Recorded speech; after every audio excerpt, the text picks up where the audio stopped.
হযরত যায়েদ নামে এক ইহুদি ছিল, ইহুদিদের পণ্ডিত ছিল। রাসূল রে 5000 দিরহাম হাদিয়া দিছে। কত? 5000 দিরহাম হাদিয়া দিছে ফতে মক্কার পরে। রাসূল জানাজায় গেছে, রাস্তা দিয়ে আসতেছে, জানাজার ভিতরে ওই যায়েদ আটকাইছে, আটকায়া তরবারি খুইলা ডাইরেক্ট রাসূলের কল্লা বরাবর ধরছে, এ মুহাম্মদ আমার পাওনা টাকা দাও। অথচ রাসূল তার কাছে 1 মাসের সময় নিছিল। ইহুদি কিন্তু পাওনা টাকা দাও। হযরতে ওমর ছিল সাথে, সঙ্গে সঙ্গে ওমর তরবারি খুইলা ইহুদির কল্লা বরাবর। এটা রাসূল বলছে, ইজলিস ওমর দাঁড়াও, তুমি ইহুদির কল্লা বরাবর কেন তরবারি ধরলা? নবী আমার, আপনাকে আমার সামনে তরবারি ধরে এত বড় দুঃসাহস কোথায় পাইল? আমি তার পাল্টা জবাব দিতে চাই, এজন্য আমি তরবারি ধরেছি।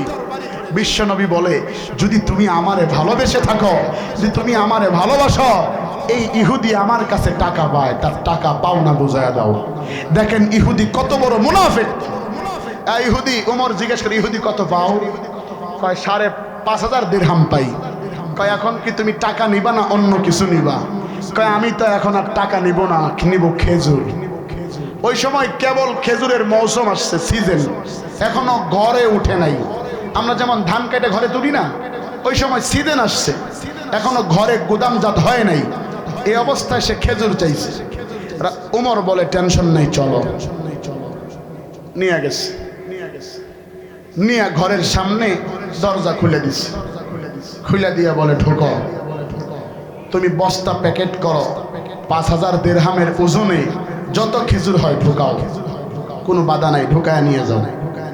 ঢোকাইতেছে, হযরত উমর নাই, চলে গেছে। উমর আর এই জায়গায় নাই, মাল মাপতেছে, কিন্তু উমর মালিক নাই, ইহুদি মাপতেছে। ইহুদি প্রত্যেক বস্তায় 200-500 গ্রাম করে বেশি নিছে। সব মাল প্যাকেট করা শেষ, চলে যাবে। এখন মালিক রে না বইলা গেলে কি হয়? বলার জন্য উমরকে তালাশ করতেছে, খুঁজতেছে, দেখি তো উমর কোথায়। মাল তো আমি বস্তাজাত করলাম, উমরকে খুঁজে পাচ্ছে না। যা দেখে হযরত উমর বাইতুল্লাহ আল্লাহ তাআলার ধ্যানে সেজদায় পড়ে আছে। আর জোরে বলেন, সেজদায় পড়ে আছে। সেজদায় পড়া দেখে ইহুদি ডাক দিয়া কয়, ভাই উমর, তোমার কাছে যা টাকা পাইতাম রাসূলের কাছে, এটার পাওনা দাওনা কমপ্লিট, আমি বস্তা প্যাকেট করছি, নিয়ে যাবো, তুমি আসো। হযরত উমর আসছে, আসার পরে দেখে বস্তা প্যাকেট, ডাক দিয়া কয়, সম্পূর্ণ ভরসা? জি। চলে যাও, তবে দাঁড়াও, শোনো। হযরত উমর আবার ঘরে ঢুকছে, আরেকটা বস্তা আমারে দাও। দিছে, আরেকটা বস্তা প্যাকেট করছে, কইরা ইহুদিরে দিতেছে, বলতেছে নাও। বলে, ভাই আমি তো আমার পাওনা পাইছি। এটা কেন? কয়, আমি যে তোমার গলা বরাবর তরবারি ধরেছিলাম, রাসূল বলেছে তুমি যে অপরাধ করেছো আমার পাওনাদারের কাছে, এই অপরাধের বিনিময়ে জরিমানা হচ্ছে তুমি 1 বস্তা খেজুর তারে বেশি দিবা। আওয়াজ দিয়ে বলেন না। ইহুদির সেন্স লেজ হয়ে গেছে, কি করে? পাইতাম টাকা, পেছ লাগানোর জন্য নিলাম খেজুর, সে তো কাছে নাই, খেজুর বেশি নিলাম, আবার বস্তা দেয়। ওমর, আমারে চিনো? আমার নাম কি জানো? ভাই তোমার নাম জানার প্রয়োজন নেই, যাও তো। কারে একটাবার জিজ্ঞাসা করো আমি কে? কয়, জিজ্ঞাসা করার অনুমতি রাসূল আমারে দেয় নাই। সুবহানাল্লাহ বলবেন না?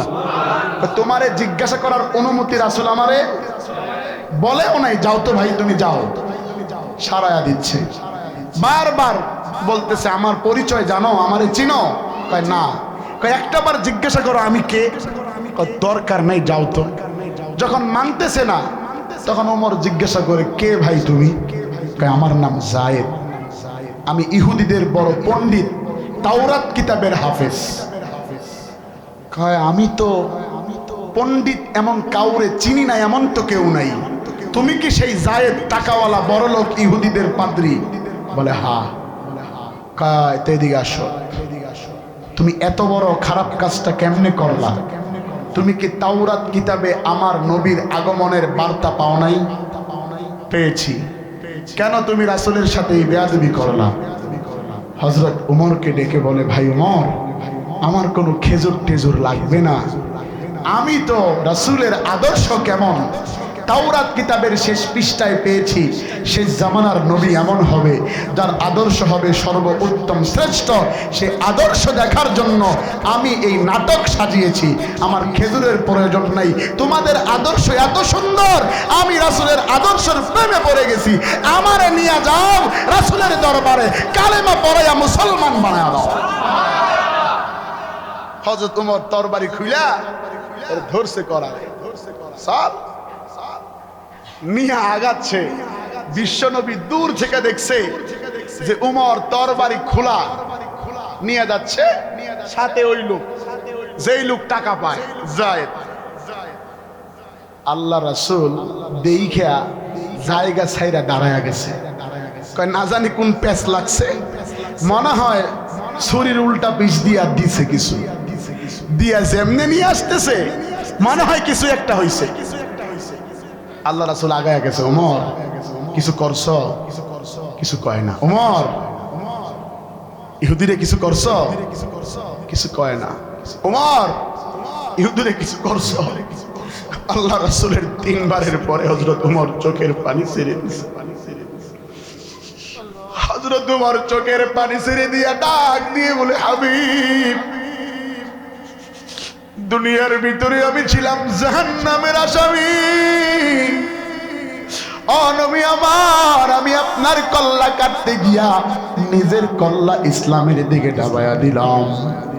নবী আমার, আমার দুনিয়ার ভিতরে কেউ নাই, আমি বড় অসহায়, আমার মা নাই, বাবা নাই, আপনি আমার সব, আপনাকে দেখে আমি ইসলাম ধর্ম গ্রহণ করেছি, আমি কি আপনার কথার বাহিরে যাইতে পারি?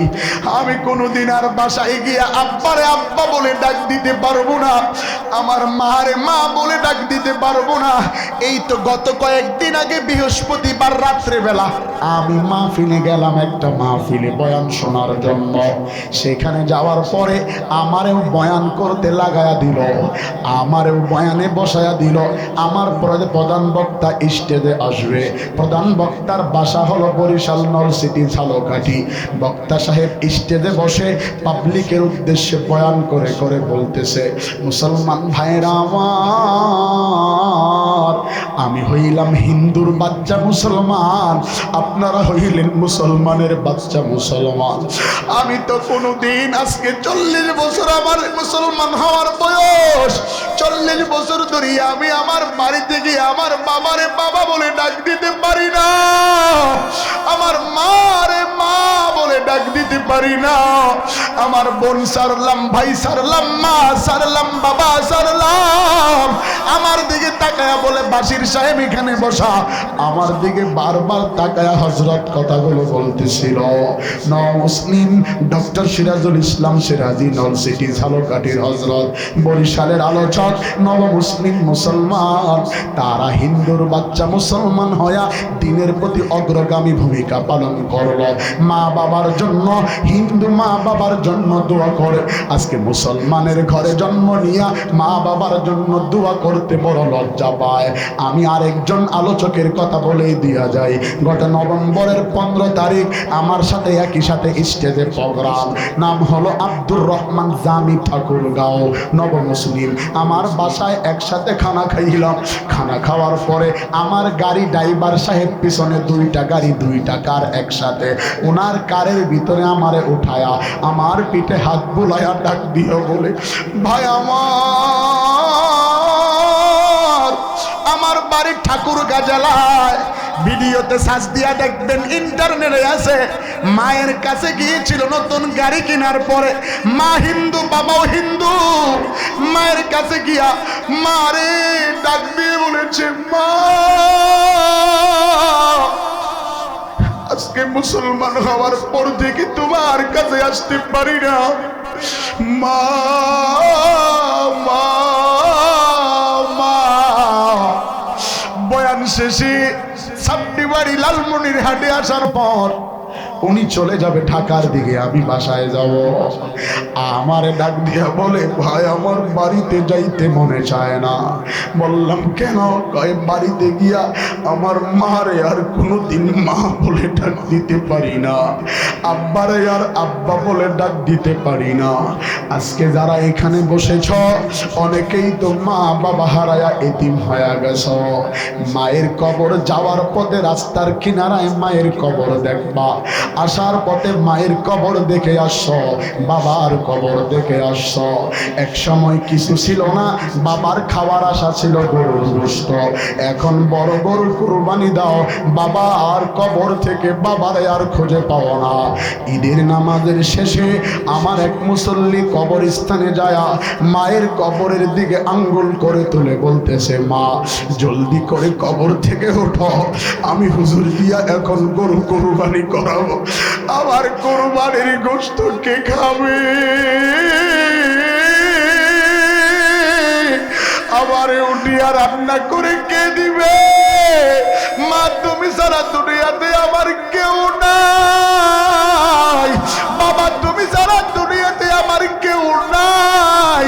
আজকে যারা এখানে বসেছো মা বাবা হারাই এতিমেরা, বাম পাশে সভাপতি সাহেব বসা, রমজানের আগেও তো বাবাটা জীবিত ছিল, আজকে বাড়িতে নিজের চাচারে ডাইকা নিয়ে আসছে, আমার দিকে কেমন জানি ইঙ্গিতে বলতে চায়, হুজুর এটাই আমার বাবা।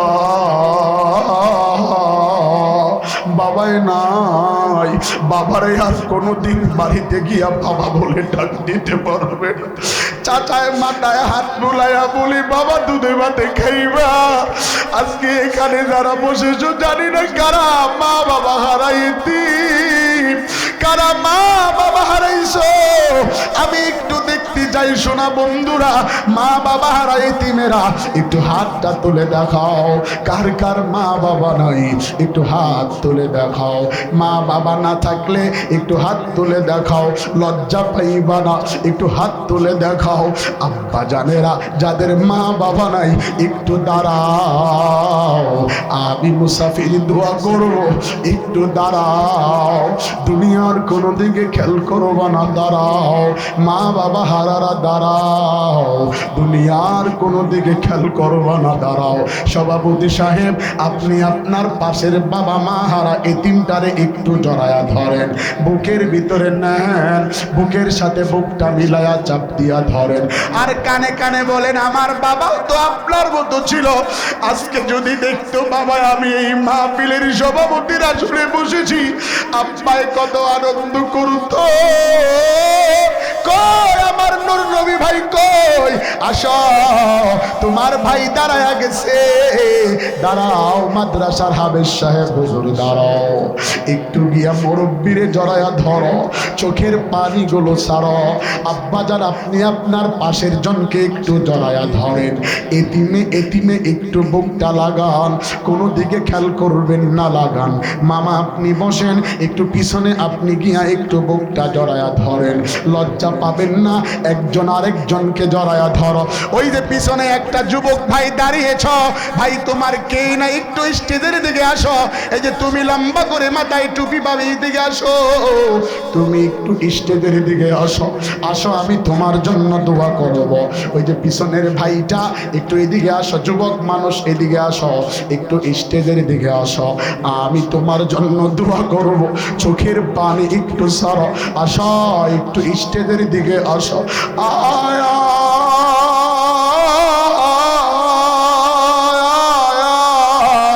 আসো আব্বা, আব্বা হারা মা হারারা আসো, লজ্জা পাইবা না। মুসাফার ভিতরে আল্লাহ তাআলা গুনাহ ঝরাইয়া দিতে পারে বাপজানেরা, চোখের পানি সারিয়া আজকে আব্বার জন্য দোয়া চাও। আসো বাজান একটু স্টেজের দিকে আসো, আমার হাতটা ধরো, হতে পারে আল্লাহ তাআলা এর বিনিময় কবুল করে নিতে পারে। আব্বা জানেরা আসো, আল্লাহ তাআলা কবুল করে নিতে পারে। আসো মা হারা বাবা হারারা বসিয়া থাকিও না, আসো মা হারা বাবা হারারা বসিয়া থাকিও না, আসো। আরে আর কোনদিন আব্বারে আব্বা বলিয়া ডাক দিতে পারবা না, চোখের পানি সারিয়া কাঁদো। ডাক দিয়া বলো আল্লাহ আমার মা নাই বাবা নাই আমার মতো এতিম দুনিয়াতে কেউ নাই ও আল্লাহ তাকায়া দেখো তোমার এতিম বান্দারা দাঁড়ায়া আমি গুনাহগারের হাতে হাত দিয়া মা বাবার জন্য চোখের পানি ছেড়ে কাঁদে ও আল্লাহ কবুল করিয়া না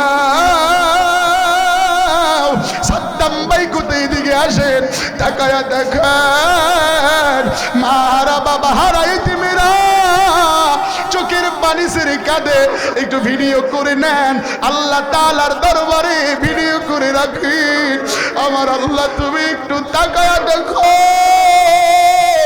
আজকে মাদ্রাসার প্রোগ্রামে বাবা হারা মা হারা এতিমেরা চোখের পানি ছেড়ে চোখের পানি ঝরায়া মা বাবার জন্য কান্না করে মাদ্রাসার সভাপতি সাহেব কাঁদে আব্বা আম্মা নাই চোখের পানি ছেড়ে কান্না করতেছে বাজান চোখের পানি না আসলে জোরে জোরে চিল্লায়া কাঁদো রমজানের আগে ওনা আব্বা হয়ে গেল আল্লাহরে আর আব্বা বলে ডাক দিতে